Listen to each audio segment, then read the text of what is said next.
You're listening to the Ranch Stewards Podcast, a podcast dedicated to the stewardship and conservation of grasslands, diverse ecological landscapes, and the salt of the earth individuals who dedicate their lives to this endeavor. And now here's your host, Haley Shipp. Welcome to the Ranch Stewards Podcast, a production of the Ranchers Stewardship Alliance. I am your host, Haley Shipp. Here at RSA, our mission is rooted in helping ranches in the northern Great Plains remain so successful. I'm talking economically, ecologically, and generationally, which may or may not mean via bloodlines, but in a way in which all parties are respected, that the idea of selling or transferring land out of production agriculture never has to be on the table. Education plays a key role in that sustainability, and that is where today's conversation takes us, showcasing how pivotal the Dan Scott Ranch Management Program at Montana State University is for a select group of agriculturalists. The program pairs classroom learning with hands-on, on-the-ranch internships, providing an education that goes far beyond the textbook. It adds valuable knowledge not only for those raised in the ranching industry, but also for those drawn by curiosity and a calling to this unique career and way of life. Now, today's guests, I've got first up no stranger to the Montana ranching industry. That is Dr. Rachel Frost, who leads the program. Also joining in on the discussion, Montana rancher and internship host, Billy Whitehurst. And then one of the students from the program, that's Major Harms, Georgia-raised, a fun addition to this conversation. But first, Dr. Frost, you're on the hot seat.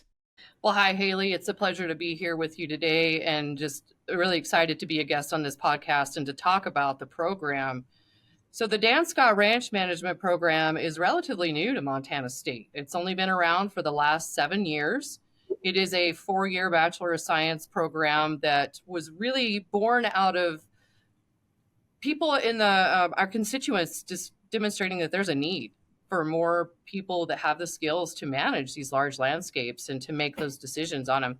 And so we started this degree program with the support of the Scott family, their longtime ranching family in Wyoming and Montana.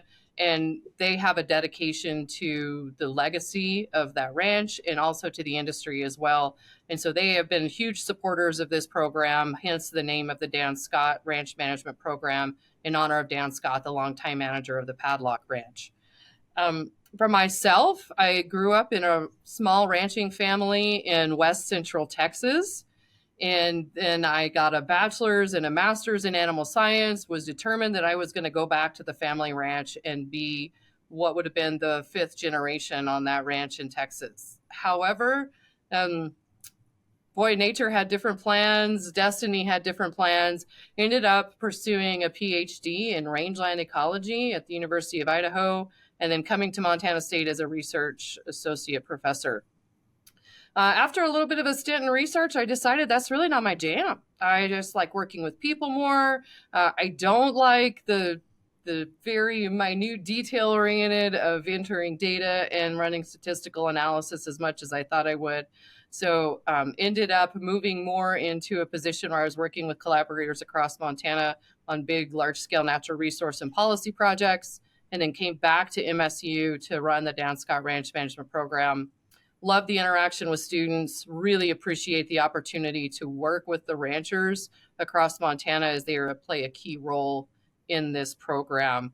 And so that's how I got to be here, a little bit of my professional background, and then an overview of this program and what it means to the students and to the people of Montana is it is a full 4-year Bachelor of Science program in what we call ranching systems. And so we took the 3 pillars that are incredibly important for ranch management, and that is land stewardship, livestock production, and financial literacy, and combined them into 1 degree.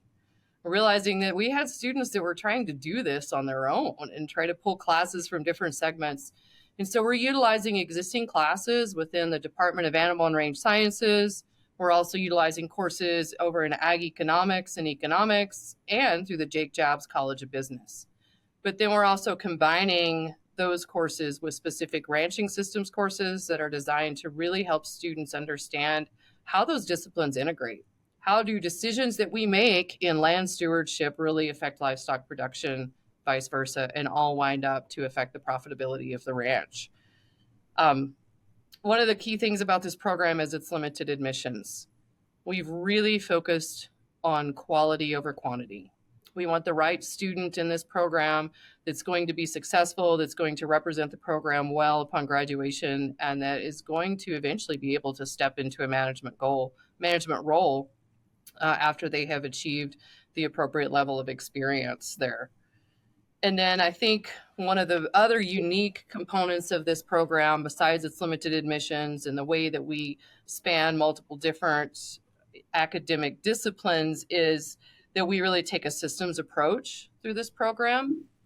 So really focusing on the long-term outlook, not just applying short-term solutions, but really understanding, what is the key driving factor behind some of the issues that we're facing in ranching, and then how do we apply long-term solutions that don't just create tomorrow's problems. So there's the program a little bit in a nutshell, and a little bit about myself. So Rachel, you said the program is limited for admission. How limited is limited? Yeah, that's a good question. It is, we take 10 students per year into the upper division of the program. So as many students as want can declare ranching systems as a major as they enter MSU as a freshman, but then the fall of their sophomore year, we limit that down to 10 participants that get to move on into the upper division of the program and participate in the internship component of it. We do that selection process. They turn in a detailed application, and then they have to go through an in-person interview to get into the program. And one thing I want to point out, though, is we're really not just limiting that to students that have experience. So it's not just limited to ranch students. The whole goal of the selection program is really to pull out those students that have potential. That's what we're selecting for, is the potential for them to grow and learn. They're demonstrating a growth mindset and a real genuine interest in this career and in this industry, and they're ready to grow and learn. I think I'm addicted to education, which is probably a downfall of mine because none of my careers are rewarded by me having more degrees. So I never actually get paid for learning more, but this sounds incredible. I'm sure there's a lot of adults that are thinking, as they're listening, gosh, I wish that would have been available when I was going to school, or even if I had a child that I wanted to go into ag and they could have had this opportunity. It sounds like a tremendous lineup. So with that, I'm going to turn over to now this internship portion of what you do within this Dan Scott program. Thank you, by the way, for telling me where that name came from, because I always thought I have no idea what this thing is named after. And now I've got some insight into that. But we've got Major Harms with us, as well as Billy Whitehurst. And you are a duo of intern and rancher mentor. I'm going to use that word. Billy, why don't you give us your biography? Where are you coming to us from, and kind of give us some of your background?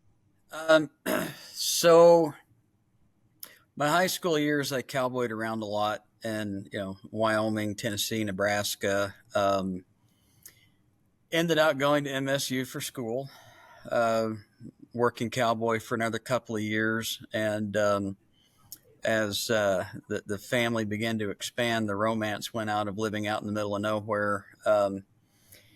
So we ended out leasing ranches of our own, spent the next several years appraising ranches throughout the state of Montana, putting together cow herds, buying, trading, selling cattle, running different leases.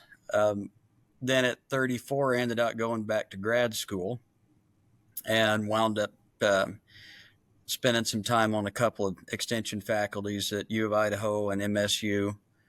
Did some private nutrition consulting for 3 years. Today, I still do management consulting, nutrition consulting. I manage a ranch here in Ennis for somebody else, which is really weird after 20 some odd years working for somebody else. But along with that, gives us the opportunity to manage a nice landscape. And then we still run a herd of our own cattle as a separate agreement with the ranch. So I find myself wearing a lot of different hats on a daily basis, but that is me in a nutshell.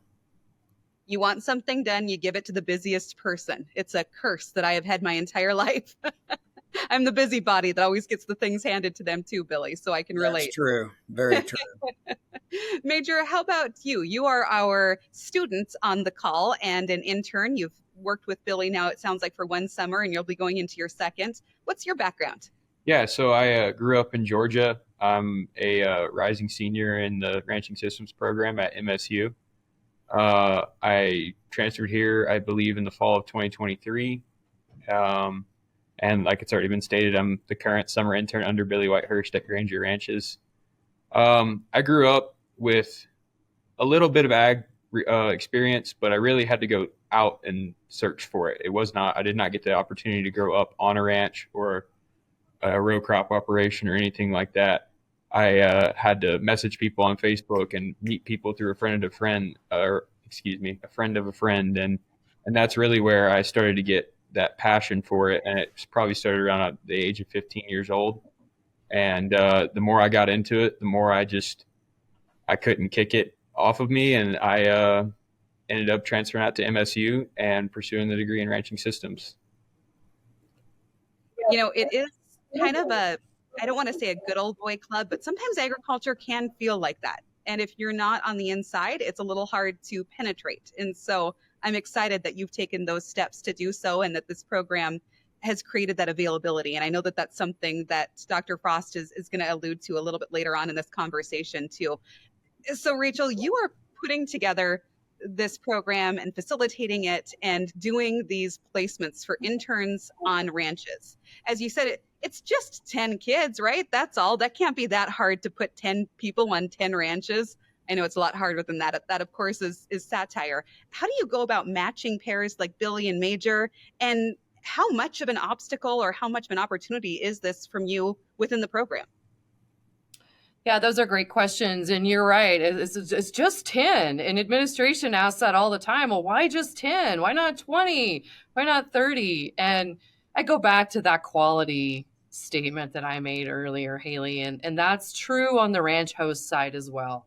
Because there's really a difference between someone who truly wants to be a mentor to these students, no matter what level of experience that they're coming with, and they want to take them, mentor them, and elevate that experience for them, versus someone who's really just looking for a summer help, on the ranch. Can you learn in a summer position? Absolutely. You can learn a lot of hard skills. You can, learn how to do things, how not to do things. But we're asking more from these internship hosts than we would be asking from just a summer employee. So that's part of it, is just being able to vet these ranches and understand, help pick the ones who are really dedicated to learning, to teaching that next generation and have a passion for that. So that's, part of the reason that Billy is been such a great host for us, is because he has experience in education and he really is dedicated to that. And so, not everyone is a great teacher. Even ones that have a lot of knowledge are not necessarily meant to teach. And some of the best teaching hosts don't think they have a lot of knowledge to share, and they really do. So ranches make up a huge partnership in this program. We could not be successful without ranches. And I'm going to throw a little quote in here from an ancient Greek writer named Sophocles. And he says, "One must learn by doing the thing. For though you think you know it, you have no certainty until you try." So the key part of these internships is allowing these students to take the concepts and the principles that they're learning in the classroom and really try to apply them in a working landscape with all the limitations that come along with that. So how do you make the perfect pairing, right? I joke that part of my job is really just eHarmony for interns and ranchers, right? It's as complicated, but not as complicated as you would think it would be. Start by just getting to know both the host and the intern as much as I can, and understanding their personalities a little bit. Also understanding that internship host, what level of experience are they willing and ready to receive and to work with? Are they willing to take a student who has virtually no experience and have the patience and the capacity to teach him? Or do they get their satisfaction and fulfillment by taking that student that's already at a pretty high level and elevating them up to, a really really taking them to the next step to where they are almost, really proficient in their field as well. So understanding that level of experience and making that match with them. And then also, what does that student really want to learn? I mean, if they really into learning about how to manage a feedlot portion of an operation, then I'm not going to send them to a ranch that is really into grass fed and that's the final product they have. So a little bit of matching of that interest as well, along with the skill level. And then just personalities too. If I have a student who's pretty laid back and easy going, do you match them with a super intent internship host? And, how do you match those personalities? Because ideally this relationship lasts for 2 summers in a row. That's the other unique component of this program is it's not just a once and done summer internship. They go back to the same ranch for 2 summers in a row, which is an advantage to the ranch because then they don't have to teach them theoretically. Billy might disagree, but they shouldn't have to teach them all of the basic stuff about how do we get, from the headquarters to the back pasture and back, et cetera. And then that second summer, they're doing a project for the ranch. And so it enables them to take a deeper dive and just get a little bit different experience than that first summer when they're really just working and trying to learn the hard skills and wrap their head around that operation as a whole. So I have to tell a little story on myself that's slightly embarrassing, but I call myself sort of our ranch intern. I am 40 years old in a couple of weeks and now starting to go into more of a management role on our ranch for the first time.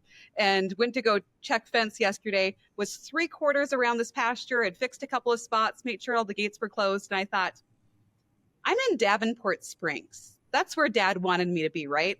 And I look back through our text messages. Nope, he wanted me to be in the West Fork pasture. I was 1 pasture north. So 1 stretch of that fence got checked. And we're not going to be mad when we do the next move and Davenport Springs is in better condition. But just that basic knowledge. I'm sure, Billy, it's nice to have somebody that's familiar with the names and the wheres and whens and whys within your ranch when they come back that second year.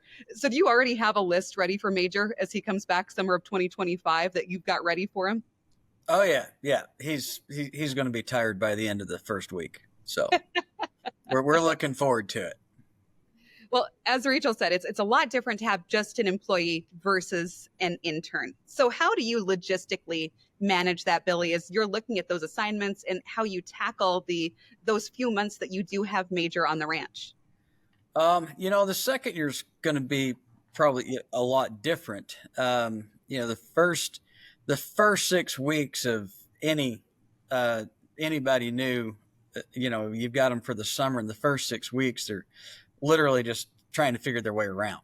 I mean, and there are times when it's like, it would be so much faster if I did this myself because I've got to take them out and show them where it is, or OnX is great because you can draw a line on OnX, and we have all of our pastures mapped in OnX. So you start taking a lot of screenshots and stuff.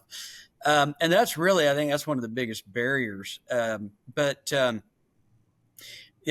difference between an intern and a summer employee is that you've got to really bring the intern into some of the inner workings of the ranch. I mean, you've got to be willing to open up, the books Major sat down at the end of the month when I'm running through all the income and expense and logging where every gallon of gasoline goes and what enterprise it goes to. I remember he looked at me. I don't know, Major, you probably remember this. We're sitting there at the kitchen table, and after about an hour, he looked at me and he said, "My eyes glazed over about 15 minutes ago." He's like, "This is a lot of data and a lot of information. But if you don't do that, they don't get the whole internship experience. And that's what they're there for. You've got to be willing to take the time, to treat them a little bit differently than just a summer employee. That summer employee, it's like I can, hire call it, a high school kid or whatever. It's like, hey, you're here to move dams for the summer and move electric fence. And that's what you're hired for. But an intern, you really got to try to take time to bring them into the whole inner workings. And so it does take a lot of time. And, having somebody back for the second year, the first year, everybody kind of has the excuse of, well, I don't, I'm green, I'm new here, I don't know what it is. Second year expectations can be a lot higher because you do know your way around the ranch now. You do know, how we operate. You've done this before. So from their perspective, they don't have the luxury of saying, hey, I don't know how to do this. It's like, no, you've been here. I expect you to remember. And, but you also have to give them the freedom to make some mistakes. I mean, mistakes are some of our best learning tools. So, if everybody succeeds at everything, you really never learn anything. So I think that's something that's kind of challenging, is every now and then you have to just say, okay, I'm stepping back and let me know how this goes. And, if it gets really, really, really bad, I will come help bail you out. But otherwise, grab a shovel and keep digging until you dig yourself out. The best kind of learning. Absolutely. Major, as he's talking about this, I'm reflecting on kind of the romanticism that oftentimes happens when you look at especially cattle ranching in the West. There's this one show I keep on hearing about that talks about it and shows it in a pretty phenomenal light. But, there's always just these, I think, these thoughts that come into play about what that looks like in agriculture. Obviously, since you're undertaking this as a degree, you had a more well-rounded picture, I assume, of what was going into this. But were you surprised by just how many hats somebody like Billy has to wear when it comes to ranch management, and how many things people have to be, involved in and pretty well versed in to create a good ranch manager? That's a good question. I would say yes. Before, I was prepared through some trainings beforehand before the first summer. And in my head, I knew that there was things like irrigation and grass and the cow-calf herd and stuff like that that Billy had to manage. But what I wasn't aware about was the other enterprises on the ranch, like dealing with hunters and fishermen and an irrigated farm lease and a custom grazing enterprise. And those are all just different aspects of the business that Billy has to manage. And he's able to delegate that to some other people and get some help with it. But yes, I was definitely surprised with how many hats he had to wear and how well he was at doing it. I pay him to say things like that, just so I'm here. I know, right? That's awkward. You get put on the call with your pseudo boss, and then you have to talk about him. Major, because you have that background that wasn't, as you said, you kind of dabbled in ag, but you weren't on a farm, on a ranch when you were growing up. Were there any surprises, big things, big learning curves that came up for you that you really had to, as Billy said, take that shovel and just keep on digging? Yeah, I'd say two big ones would be attention to detail, which Billy has plenty of stories of me that I just didn't see something seriously small and it caused a problem that was very preventable. And I had to start training my brain to look at the things that, as I'm driving by, there's a wire that's broken and I have 5 minutes to go fix it. And I know we're going to move the cow herd in there tomorrow. And then through my education journey, I guess, I've been trained to critically think. But what they haven't really trained you to do is critically think outside of the classroom. And that's a big part of it that I started to figure out over the summer. And one of the things it's amazing that you get to be out there for a whole summer. But me and Billy, I remember had a conversation at the end that I was finally starting to get some of the big picture and see it and have like a systems way of thinking. And then, bam, I have to leave for 9 months, right? So it's like I'm finally starting to not necessarily think on the level that Billy is thinking because he just has a vast amount more of experience than me, but it's finally starting to apply some of those things after the 6 weeks of being lost on the ranch, not knowing where I'm at and getting through all the heat of the summer and the long work days. I'm finally starting to be able to apply those things. So I would say critical thinking and the attention to the small things are the biggest surprises that mattered to me and that I took with me from my first summer. You said I've got there's a wire broken. I've got 5 minutes to go fix it. That automatically shows that you've been learning things, because it doesn't take a beginner 5 minutes to fix a broken wire. So you're obviously getting more efficient in what your abilities are. Billy, what was it like for you to bring on somebody that did have a limited on-ranch background? In all honesty, I might ruffle some feathers when I say this. It's a lot easier bringing somebody in often with no experience than those that grew up in it. And between university extension gigs, time in the classroom, in grad school, teaching, consulting business that we've run, what I have found, frankly, is that those that have a limited background are more open and willing to learn. I can't tell you how many times I've heard this is how we do it, so if you do it different, it's wrong.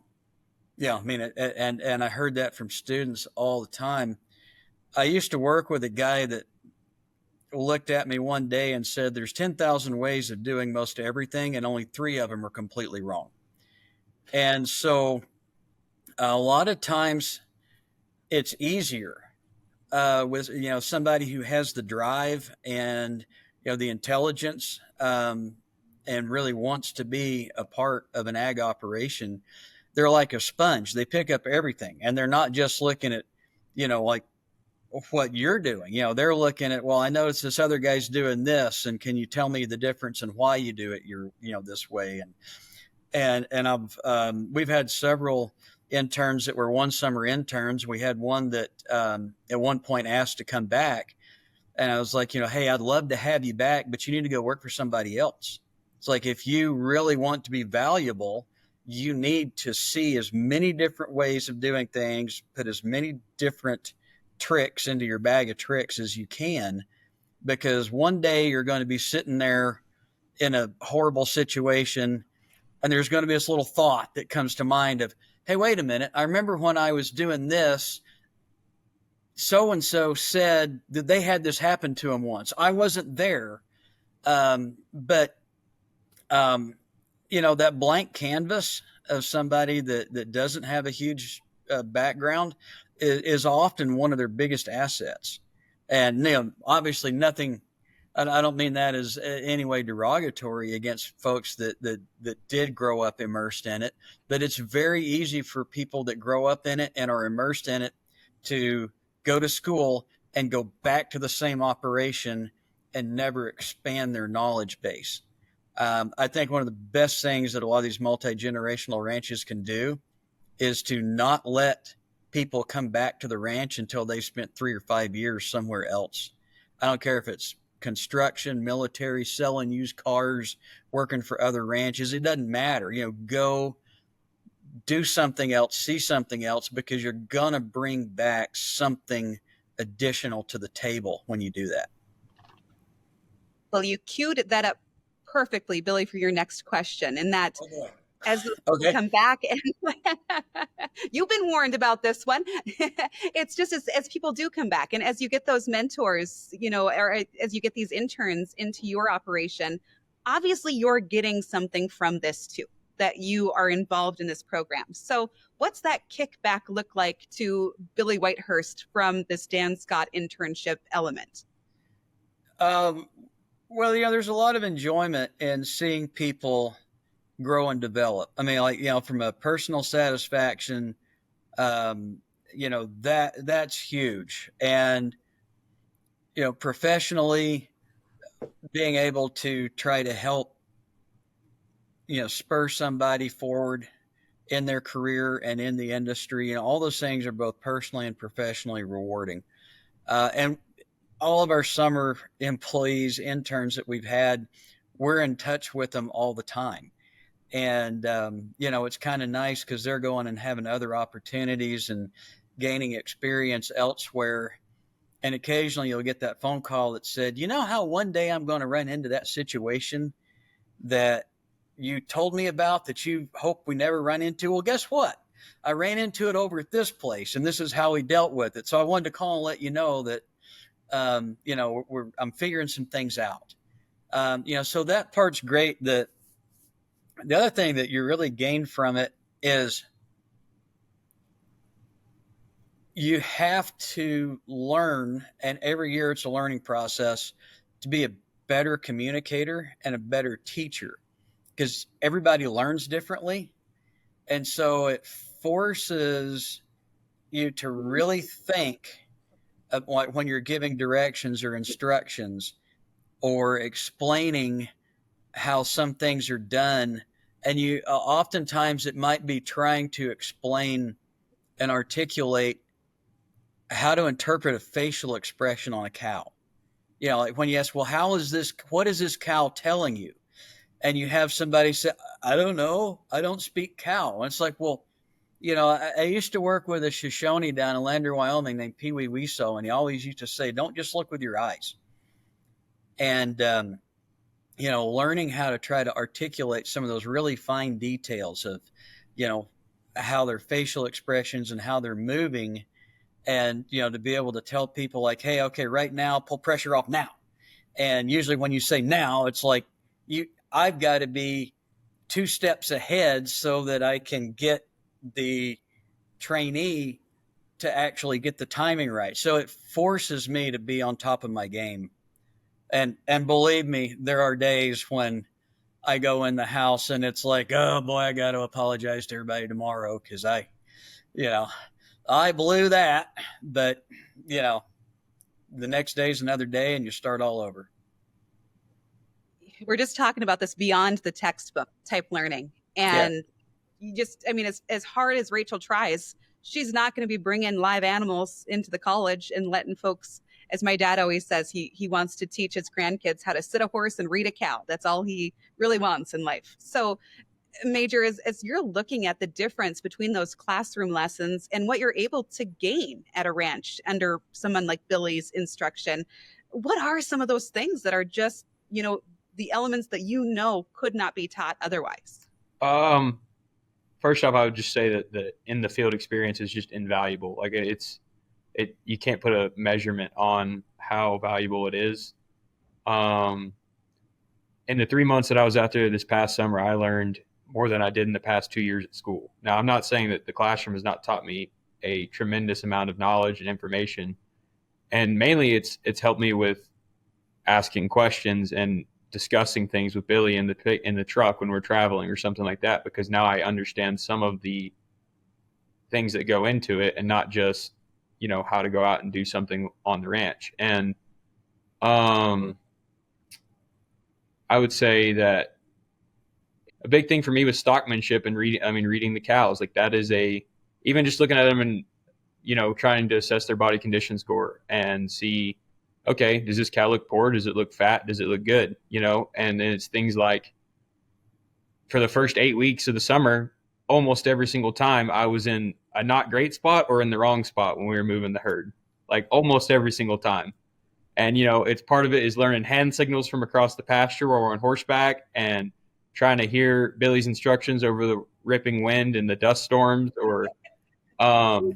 and then, as the summer kind of came to a close, me and him had kind of discussed it, and I was nowhere close to perfect or even great at it, but I was starting to understand how the livestock moved, how the position I needed to be in for them to go through a gate was. And it's just those in-person opportunities to get out there and do the deed is what really, sets those lessons in stone. My third day on the ranch this past summer, I knew I had a book report for Rachel for the summer, but I didn't know I was going to have book reports for Billy for the summer. And he hands me a book and goes, you have to read this by July 1st. And I go, oh, okay. And it was, a 200-page book about stockmanship. And even that book, it applied to me differently than reading a book for a test in a classroom versus reading that book and then going out the next day and moving the cows around. And I can remember the 20 pages that I read the night before. I'm like, oh my goodness, I just read about this. And now I can see it live and in person and really let it, dry in cement, and it really set in stone in my brain. And now it starts to become muscle memory and a reaction versus having to think about every little thing that you do when you're out, in the field. Billy, do you know the title offhand for people that want book suggestions that you assigned to Major? Well, yeah, there's two of them. One was Steve Cody's book, Stockmanship. The other was Alan Nation's book, Knowledge Rich Ranching, which I have actually yet to get to him because another neighbor is reading it. And then this summer, he'll probably be reading Green Grass in the Spring, which was written by Tony Malmberg, who was a boss of mine in Wyoming, has recently passed away after a very hard-fought battle with cancer. But that's so yes, there's going to be more reading assignments for him this summer. Oh, well, I love this conversation. This is just fun, seeing the relationship and the banter between you two. I just, you can tell that it's a good duo that Dr. Frost was able to set up. So it's really fun when you get Dr. Frost in the mix, because we can have all kinds of fun with Major when the two of us gang up on him. Yeah, it is fun. And that's one of the things that makes it so enjoyable, Haley, you just pointed out. And that is, not only do I get to have relationships with the students, but I get to know these mentors and really appreciate, who they are as people and who they are professionally and what they're accomplishing on these landscapes. And so, as a person who is, not multiple, but well over 1,000 miles away from where I grew up, I just get to ranch vicariously through these students and through the intern hosts, and get to go out and see the places. I do a site visit partway through the summer for each of the interns that are on site. And so it's always great to see to learn what they're doing, and also to take part in it, to make a fool of myself by losing a calf at a branding, using some Norfolks. It's all part of it.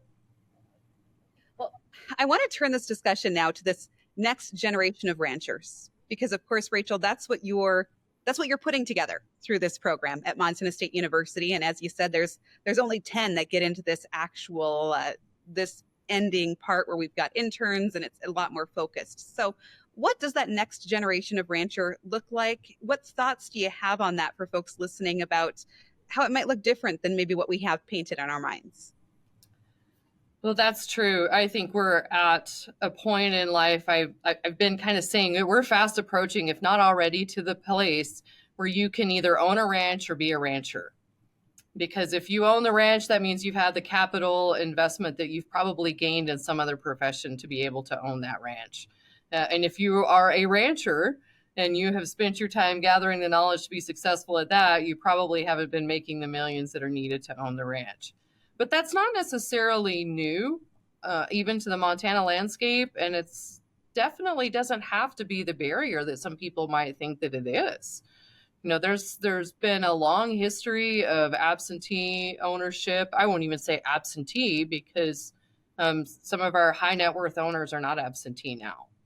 But long history of high net worth ownership and people that were actually doing the management on the ground. And that's really where we're focused. But we also are trying to get that next generation of students the experiences like Billy was talking about, going and working for somebody else, seeing different ways of doing it, really grasping that financial piece of it so that they can go back and be successful. But back to your question of what does this new rancher look like? And I'll focus more on the management side of it, since that's what we're producing is really the ranch managers versus the ranch owners. And that is that we're looking at it looks like some pretty savvy, business-minded people that are really interested in taking tradition and melding that with also modern approaches of ranching. They recognize the value of tradition. It was a tradition and the culture that attracted them to this industry in the first place, at least to some extent, but then also being able to look at things progressively and say, how does this new technology fit into my business? How can it benefit my business? Does it need to be a part of my business? And be able to make those evaluations and defend those evaluations. being part of Ranchers Stewardship Alliance, just how important profitability is in being able to pass those ranches on to next generations. And it doesn't matter if those owners are high net worth, they did not become high net worth by not being profit minded.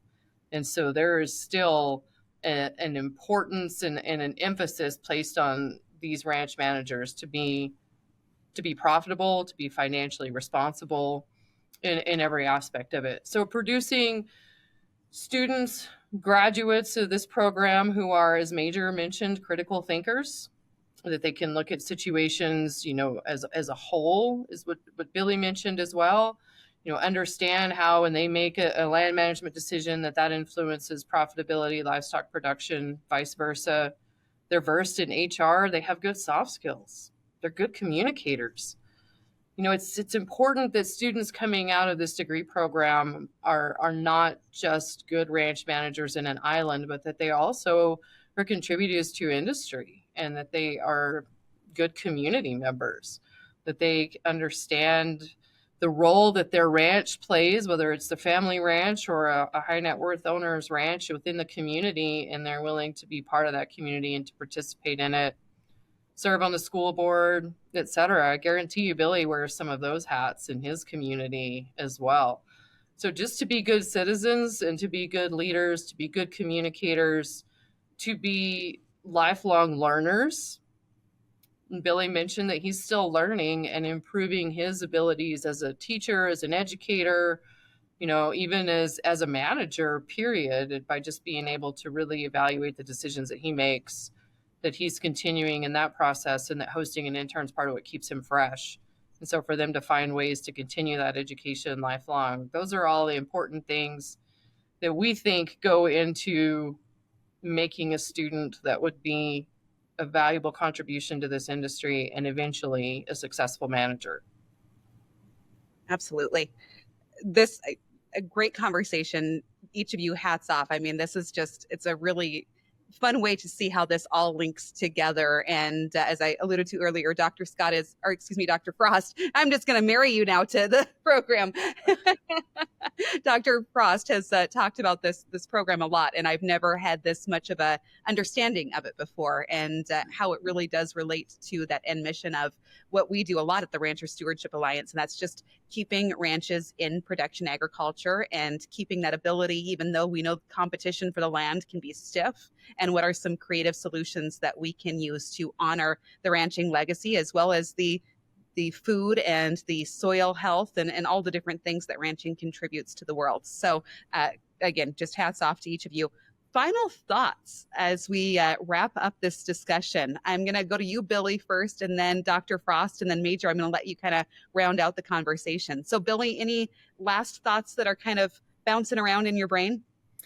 No,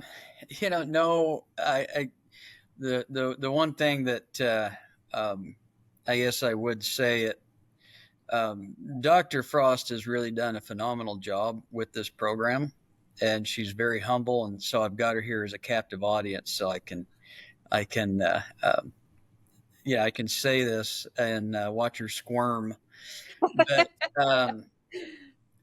she takes a very, very keen interest in every one of these students and wants them to succeed, both professionally, but, personally as well. I mean, she is very, very good at reading the students and the ranches and trying to pair them up in a way that is going to be, the most beneficial for everybody. And I've heard her often, there were, some students that, maybe the program wasn't a fit for them, that she has tried very hard to not just say, well, you're not going to work for us, see ya.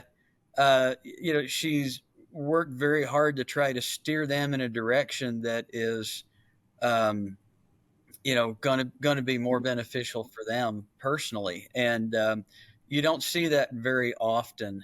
And so my hat is off to Dr. Frost and all the work that she does. Much of it goes unrecognized, but she's, truly kind of a hero in the college as far as I'm concerned. I paid him to say that too, Yeah. Haley, just so you know. He's going to get his own reward with a Dan Scott Ranch Management label custom made on it or something like that. Oh, good kudos all But it's around. true. I like it. It's Can't true. wait to hear that. It's 100% true. She does an excellent job. I agree. And the peripheral relationship that I have with it and the outreach that she's able to do and uniting folks in the ag industry, with her network is tremendous. So, Dr. Frost, your final thoughts. Oh, well, I'm gonna pull the blush down, but I do really enjoy working with the students. Haley, there's so many things that are bannered around in the industry right now because, we're in a labor crisis, really. I mean, ranching is no different than any other industry right now. We're looking at the pipeline of labor that's coming into it. And I'm talking all levels. I'm talking beginning, lowest level ranch hand up to ranch manager. And that pipeline is just dripping. It's not flowing. And, so we really need to get creative in ways that we're going to fill that pipeline and that we're going to help those students or individuals. They don't have to go to college, right? I run a college degree program, but I am not sold on the idea that everybody that comes into even a professional ranch management position needs to go to college. Is there benefits? Absolutely. Can you do it without going to college? Absolutely. The world is full of examples, but I'm looking at it from what is my segment of the pipeline that's going to help fulfill this labor industry. And I hear things that are bannered around like nobody wants to work and, gosh, we just, we love to bash millennials, right? So Billy may not be, I'm a Gen Xer, right? So we just got all of our kudos bashing these millennials, right? And so now we've got the Gen Zers. Woo. But I tell you, I sit, it's not sitting, but teaching these classes and interacting with these students, I'm honestly nothing but encouraged. I mean, I'm seeing a group of students who, have a true affinity for ag. Is there some of that romanticism about ranching? I mean, do I have to deal with students that come in and they want the cowboy degree at Montana State? Yeah, I mean, that does happen. But for the most part, once these students, even when we start to try to get them some realistic expectations and they realize what goes into the job, there's still a core group of them that just gravitate to it. They're attracted to the values that are associated with it. And they have strong values and they have strong connections to the land and they really want to be a part of something big. And they're also driven by different values. They're driven not necessarily by a paycheck, but they're driven by fulfillment. They're driven by a desire to serve, and they're driven by a desire to be something larger than themselves. So I'm actually encouraged when I look out on a freshman class and I get to visiting with these students and I get to hearing the things that they're saying and what they really want to do. And, I look at that and what we're trying to produce as graduates and how we're trying to mold these students and make them professionals. My challenge is that industry has to level themselves up to become professional enough to be able to receive these graduates. We need to start thinking about things like job descriptions on ranches. We need to think about a structure for how do you start at the bottom and how do you work up, instead of just expecting people to stay in the same position, for years upon years without asking for a raise. And so if we're going to ask these students to level up with their skills and their abilities and to bring their best to our industry, then as an industry, we need to be able to step up and be able to meet them on a level playing field and to be that professional atmosphere that they want to work in as well. Yeah, great points. Absolutely. Major, final thoughts from you. I think I would just start with saying that I agree wholeheartedly with Billy that Dr. Frost has been one of the best resources I've had since I came to Montana State. She's taken a sincere interest in my success and my growth and development as a person and as a student and as a future ranch manager one day, hopefully.